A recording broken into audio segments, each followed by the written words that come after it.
آج کا پہلا نام ہے ضلع۔ ضلع کا مطلب ہے صحت مند اور متحرک۔ نام ہے تہذیب۔ تہذیب کا مطلب ہے ایک ذہین نوجوان عورت۔ نام ہے دانین۔ دانین کا مطلب ہے خوبصورت نوجوان شہزادی۔ روحی۔ روحی کا مطلب ہے روح اور ایک پھول۔ نام ہے دانا۔ دانا کا مطلب ہے باشعور، عقل مند اور سیانی۔ نام ہے وایا۔ وایا کا مطلب ہے محافظ اور حفاظت کرنے والی۔ نام ہے یسرا۔ یسرا کا مطلب ہے سب سے زیادہ خوشحال۔ نام ہے زینا۔ زینا کا مطلب ہے خوبصورت، بیوٹیفل۔ اگلا نام ہے یافیہ۔ یافیہ کا مطلب ہے اعلیٰ، اونچا اور بلند۔ نام ہے نائلہ۔ نائلہ کا مطلب ہے فتح حاصل کرنے والی۔ نام ہے روحی۔ روحی کا مطلب ہے روح اور ایک پھول۔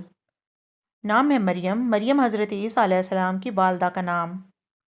نام ہے کمل۔ کمل کا مطلب ہے کمل کا پھول، ایک پودے کا نام۔ نام ہے یافتہ۔ یافتہ کا مطلب ہے بچانے والی اور پائی ہوئی چیز۔ انفا۔ انفا کا مطلب ہے عزت نفس اور وقار۔ نام ہے جوہی۔ جوہی کا مطلب ہے خوشبودار پھول۔ نام ہے عزا۔ عزا کا مطلب ہے عزت اور احترام۔